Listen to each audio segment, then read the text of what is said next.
नमस्कार दोस्तों आज के जो वीडियो का जो टॉपिक है, जो सब्जेक्ट है, उसमें हम आपको ये दिखाएंगे कि जो धान की नर्सरी जो बनाई जाती है वो कैसे बनाते हैं। तो चलिए दोस्तों, आज का वीडियो शुरू करते हैं और आपको दिखाते हैं कि जो धान की नर्सरी किसान बनाता है, धान की नर्सरी डालने के लिए खेत की तैयारी कैसे करता है और कैसे जो है धान की नर्सरी डाली जाती है, उसको हम लोग आज के वीडियो में देखेंगे। तो आप ये जानने के लिए कि धान की नर्सरी डालने के लिए कैसे क्या क्या तैयारी की जाती है, कैसे डाला जाता है, अंत तक वीडियो में बने रहें ताकि आपको सारी जानकारी मिल सके।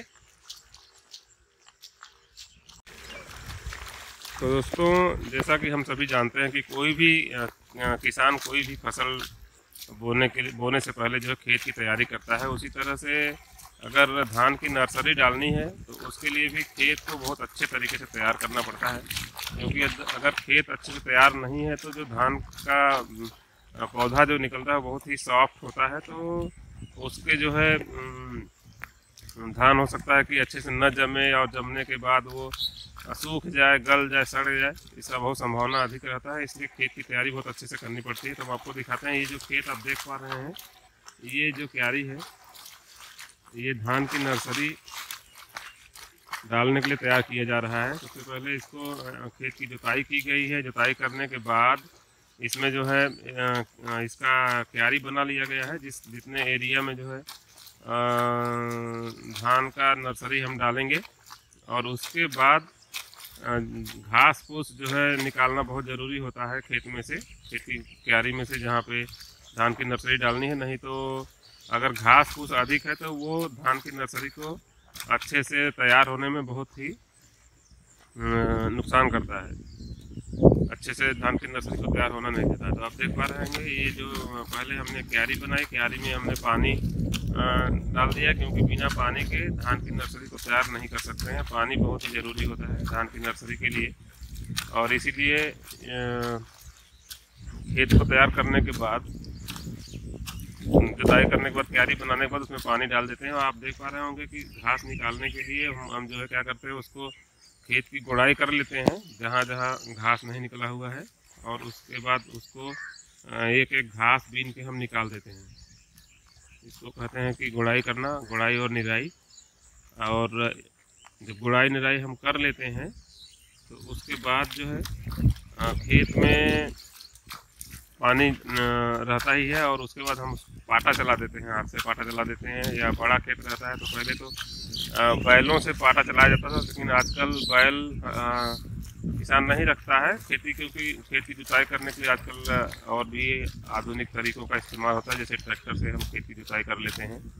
लेकिन धान की जो नर्सरी डालने के लिए खेत ट्रैक्टर से जुता होने के बावजूद भी हमको जो है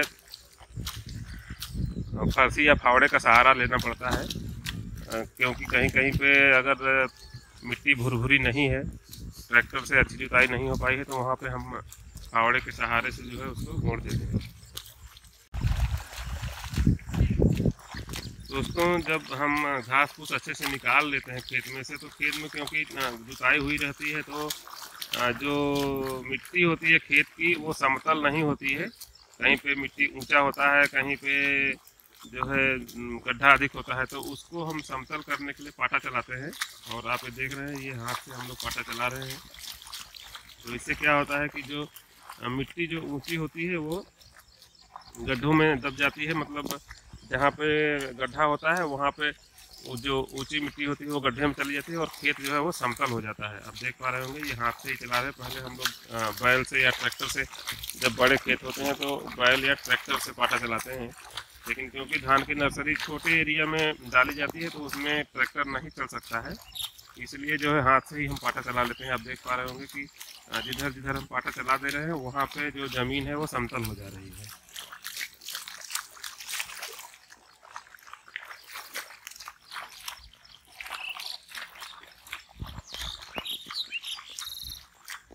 पाटा चलाना इसलिए ज़रूरी होता है धान की नर्सरी की क्यारी में, क्योंकि अगर धान का बीज मिट्टी के अंदर ज़्यादा गहराई तक चला जाता है तो फिर वो नहीं जामेगा, और अगर जमा भी तो नर्सरी में से धान के पौधों को निकालना बहुत मुश्किल हो जाता है। इसलिए जब धान की नर्सरी डालनी होती है तो खेत को तैयार करके उसमें पाटा चला दिया जाता है और फिर पाटा चलाने के बाद धान के जो बीज हैं उसको हम इसमें छिड़क देते हैं।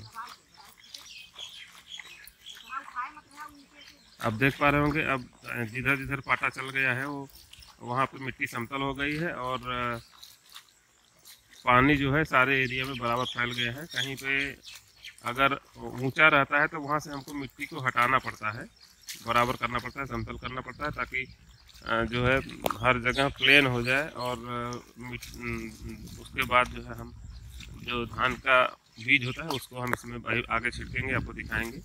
आप देख पा रहे होंगे कि जो किनारे किनारे क्यारी के किनारे किनारे जो है घास अधिक है, तो उसको निकालने के लिए हम फरसी के सहायता से उसको गोंड़ के घास हम निकाल दे रहे हैं, क्योंकि अगर घास रह गया तो वो धान की नर्सरी को नहीं होने देगा।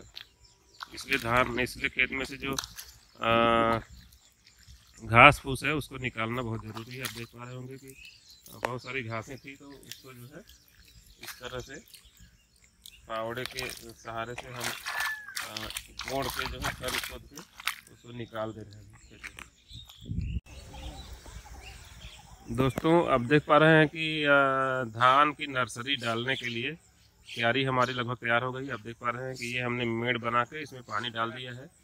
तो हम लोग ये जानेंगे दोस्तों कि धान की नर्सरी डालने के लिए हमको किन किन चीज़ों को बहुत विशेष ध्यान देना चाहिए, जिसमें सबसे ज़रूरी ये होता है कि खेत की जुताई गुड़ाई बहुत अच्छे से होनी चाहिए, क्योंकि अगर मिट्टी मुलायम नहीं है, कड़ी है, तो उसमें पौधा अगर जाम भी गया तो वो ग्रोथ अच्छे से नहीं करता और नर्सरी आपकी अच्छी नहीं होती है।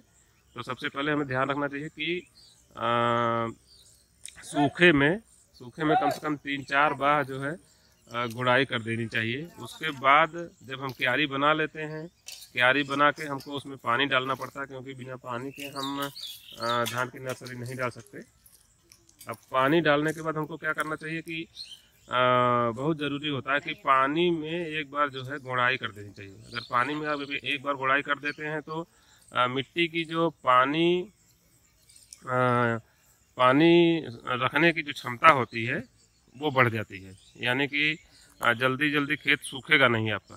और धान की जो नर्सरी होती है उसको पानी की बहुत आवश्यकता पड़ती है, बार बार सिंचाई करनी पड़ती है। और अगर उसकी वाटर होल्डिंग कैपेसिटी मतलब पानी को अपने अंदर रखने की क्षमता अगर कम रहेगी तो पानी की ज़रूरत बहुत अधिक होगी और बार बार पानी सूख जाएगा, इससे पौधे आपके अच्छे नहीं होते हैं। इसलिए खेत में पानी डालने के बाद पानी के साथ साथ एक बार गुड़ाई अवश्य कर देनी चाहिए, जैसा कि आपने देखा कि हमने पानी के साथ एक बार गुड़ाई करके अपनी क्यारी को तैयार कर लिया है।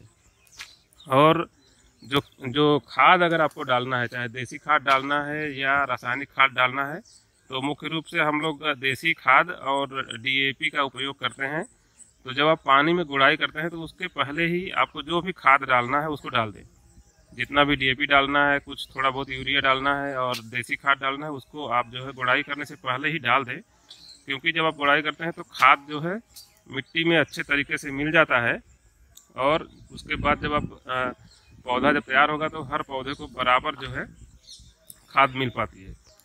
तो और उसके बाद हमको ये ध्यान रखना चाहिए कि अगर खरपतवार जो है क्यारी में है, घास फूस है, तो उसको खन खोद के निकाल देना चाहिए। तो इन सारी बातों का हमको बहुत ध्यान में रखना चाहिए। और नर्सरी डालने से पहले अपने खेत के हिसाब से, आपका जिस खेत में आप धान लगाने वाले हैं वहाँ पानी ज़्यादा इकट्ठा होता है या कम इकट्ठा होता है, पानी बहुत दिनों तक लगा रहता है या कम दिनों तक लगा रहता है, उसके हिसाब से आपको धान की जो वैरायटी होती है, जो किस्म होती है, उसको सेलेक्ट करना चाहिए। जैसे अगर आप जहाँ धान लगाने वाले हैं वहाँ बारिश का पानी अधिक इकट्ठा होता है तो वहाँ के लिए ऐसी धान की किस्में हमको जो है सेलेक्ट करनी चाहिए, जो जिसकी बाढ़ अच्छी हो, पानी के ऊपर वो बाढ़ सके। और उसके साथ साथ जो है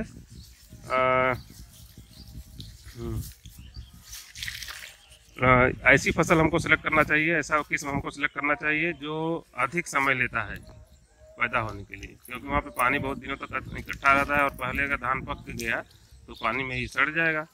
इस तरह से हमको अपने खेत के हिसाब से किस्म जो है सेलेक्ट कर लेना चाहिए।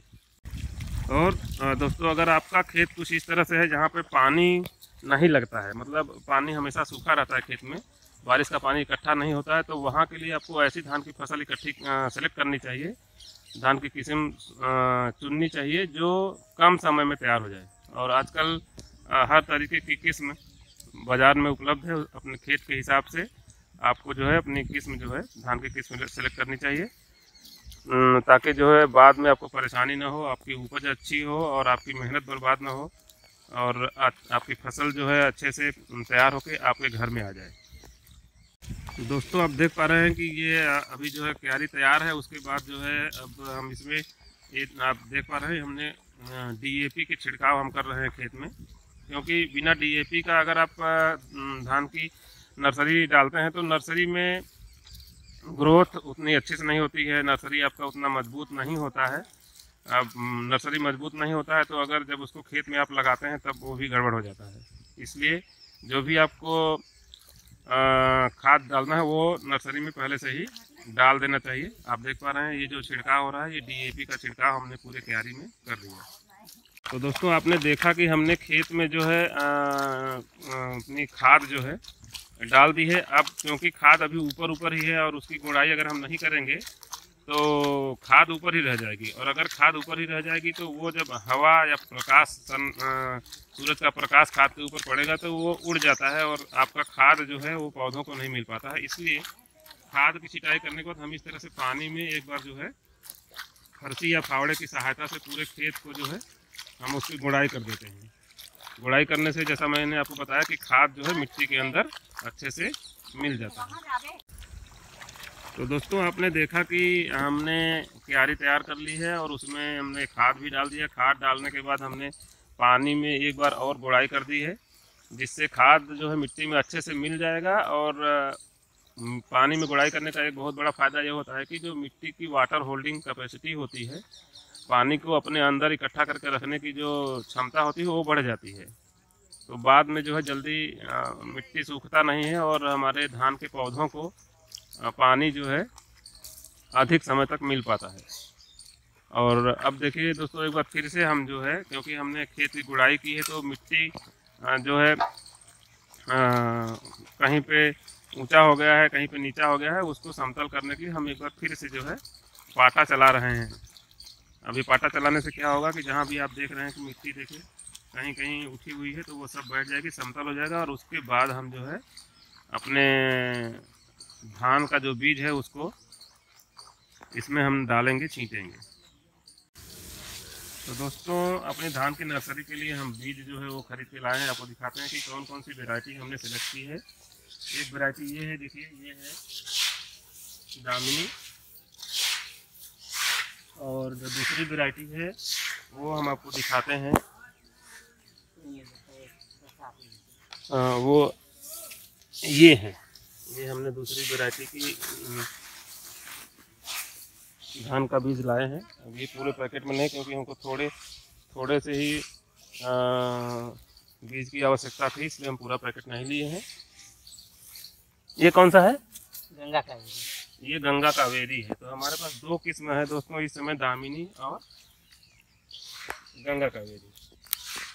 और अब धान के बीज को खेत में छींटने से पहले हम लोग क्या करते हैं कि इसको थोड़ा सा पानी डाल के इसको थोड़ा भिगो लेते हैं, जिसको हम लोग बोलते हैं कि करमो लेते हैं, करमोना। अब इसको पानी में थोड़ा सा मिक्स करने से ये होता है कि जब हम खेत में धान के बीज को छींटेंगे तो पानी में आसानी से बैठ जाएगा। और अगर इसको पानी से हम नहीं भिगोते हैं तो ये पानी में तैरता रहेगा बीज, और कहीं पे अधिक बीज बैठ जाएगा और कहीं पे कम बीज बैठ जाएगा, तो बराबर जो है धान की नर्सरी अच्छी नहीं तैयार होगी। इसलिए धान के बीज को खेत में डालने से पहले थोड़ा सा पानी डाल के उसको हम अच्छे से मिला लेते हैं, जिससे उसका लोड बढ़ जाता है धान के बीज का। और जब आप धान के बीज को खेत में छींटेंगे तो आराम से जहाँ छींटेंगे आप वहीं पे ये बीज बैठ जाएगा। तो दोस्तों आपने देखा कि हमने दो किस्म धान की सेलेक्ट की है, चुना है अपने खेतों के लिए। पहला जो है वो दामिनी है, जिसका फोटो आप देख पा रहे हैं, और एक है गंगा कावेरी। अब ये दो किस्म चुनने का एक ही कारण है कि हमारे पास दो तरह के खेत हैं। एक ऐसा खेत है जहाँ पे पानी अधिक इकट्ठा हो जाता है और पानी वहाँ पे बहुत देर तक लगा रहता है, इसलिए जो गंगा कावेरी किस्म है उसको हमने चुना है, क्योंकि वो जो है दामिनी से थोड़ा लेट में होता है और उसको पानी की अधिक आवश्यकता होती है। और जो दामिनी है ये हमने अपने ऐसे खेतों के लिए चुना है जो जहाँ पे बारिश का पानी इकट्ठा नहीं होता है और वहाँ पे पानी अधिक देना पड़ता है। तो ये जो दामिनी की धान है इसको पानी की आवश्यकता कम होती है, इसलिए हमने ऊपर के खेतों के लिए दामिनी जो धान का किस्म है उसको सेलेक्ट किया है। तो दोस्तों खेत जो हमारे नर्सरी के लिए जो क्यारी है वो तैयार हो गई है और अब हम धान का बीज अपने खेत में डाल रहे हैं। आप देख पा रहे हैं कैसे डालते हैं। हमने जो धान का बीज है उसको पानी मिला के थोड़ा उसका वेट बढ़ा लिया, जिसको हम लोग बोलते हैं करमोना। अब हम उसको जो है क्यारी के चारों तरफ से धान के बीज को बराबर इस तरह से डालेंगे, छींटेंगे। हम धान का बीज को छींटते समय ये ध्यान में रखते हैं कि हम क्यारी में अंदर नहीं घुसते हैं, क्योंकि अगर आप क्यारी में अंदर घुसेंगे तो आपके पैरों से मिट्टी दब जाएगी और वहाँ पे गड्ढा हो जाएगा और उसके बाद जो धान का बीज है वो जो गड्ढे में बैठ जाएगा वो उसके सड़ने की चांस बढ़ जाते हैं और बाद में अगर जामेगा भी तो जब यहाँ से नर्सरी में से उसको धान को निकालना होगा, धान के पौधे को, तो वो भी दिक्कत करता है। इसलिए हम क्या करते हैं कि क्यारी के चारों तरफ से धान के बीज का छिड़काव इस तरह से करते हैं। आप देख पा रहे होंगे।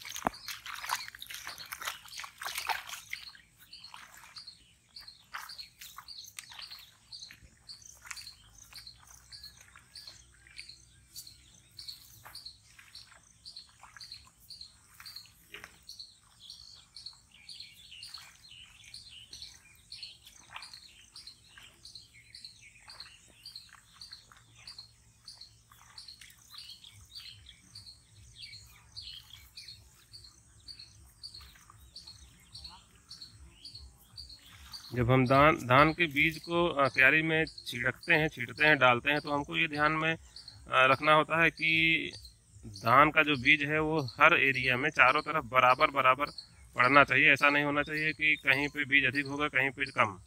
जहाँ पे अधिक हो जाएंगे बीज वहाँ पे सारे पौधों को बराबर उर्वरक या खाद नहीं मिल पाएगा, खाद पानी नहीं मिल पाएगा, हवा नहीं मिल पाएगी, प्रकाश नहीं मिल पाएगा सूरज का, तो वो जो धान का पौधा होता है वो उतना अच्छा नहीं होता। इसलिए हम जब धान के बीज का छिड़काव करते हैं तो एक ही बार में नहीं करते हैं, हम सारे एरिया में 2-3 बार में थोड़ा थोड़ा करके छिड़काव करते हैं। तब जाके अगर मान लीजिए कि पहली बार में कहीं बीज नहीं पड़ा है तो दूसरी बार पड़ जाता है और सारे एरिया में बराबर बीज पड़ना बहुत ही आवश्यक होता है। इसलिए हम लोग कई बार में जो है धान के बीज को छिड़कते हैं। जिस एरिया में एक बार छिड़क लिया उसके बाद हम फिर से रिपीट करते हैं। इसका कि आप देख रहे हैं पहले इधर से छींटते हुए हम गए हैं उधर तक, फिर उधर से छींटते हुए अब आ रहे हैं इधर। तो इस तरह से धान का बीज जो है बराबर मात्रा में सभी जगह पे पड़ जाता है। तो दोस्तों आपने जैसा देखा कि हमारे पास जो है धान की 2 किस्म है। अब यहाँ पे हमको अगर अलग करना है कि कहाँ तक एक किस्म छींटना है, कहाँ तक दूसरी, तो उसके लिए हम लोग ये टेक्निक इस्तेमाल करते हैं। धान का जो पुआल है उससे हमने रस्सी बना ली है और उसको हम खेत में डाल देंगे तो हमको क्लियर हो जाएगा कि किस तरफ हमको एक तरफ हमको एक किस्म और दूसरी तरफ दूसरा किस्म डालेंगे। इस तरह से हम लोग जो एरिया है उसको अलग कर लेते हैं। अब देख पा रहे हैं कि ये हमने लगा दिया, तो इससे अब हमको जो है एक आइडिया हो गया कि हमारा जो 2 किस्म है वो रस्सी के एक तरफ हम एक किस्म डालेंगे और रस्सी के दूसरी तरफ हम दूसरी किस्म डालेंगे। क्योंकि अगर बीच में हम मेड़ बनाएंगे तो वो मेड़ हमारा उतना स्पेस खा जाता है और फिर मेड़ डालने से जो है धान की जो सिंचाई करनी है होती है बाद में उसमें भी दिक्कत आती है। इसलिए हम लोग गांव में जो है ये टेक्निक इस्तेमाल करते हैं। एक धान के पुआल का रस्सी बनाया और उसको जो है उसी से हम अलग अलग कर लेते हैं एरिया, कि एक तरफ हम एक किस्म डालेंगे और दूसरी तरफ दूसरी।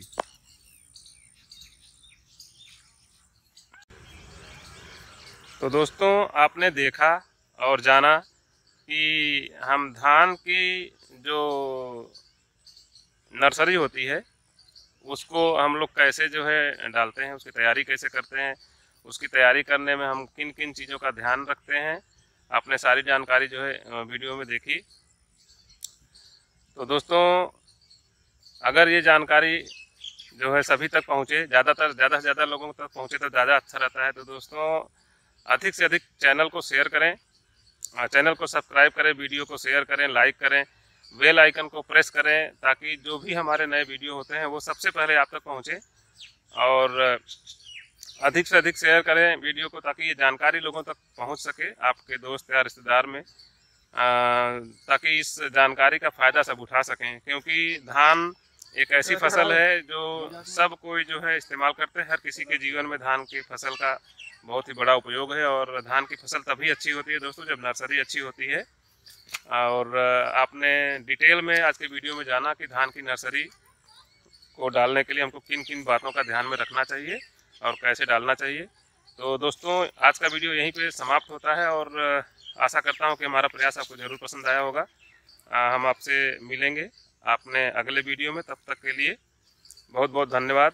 Bye bye.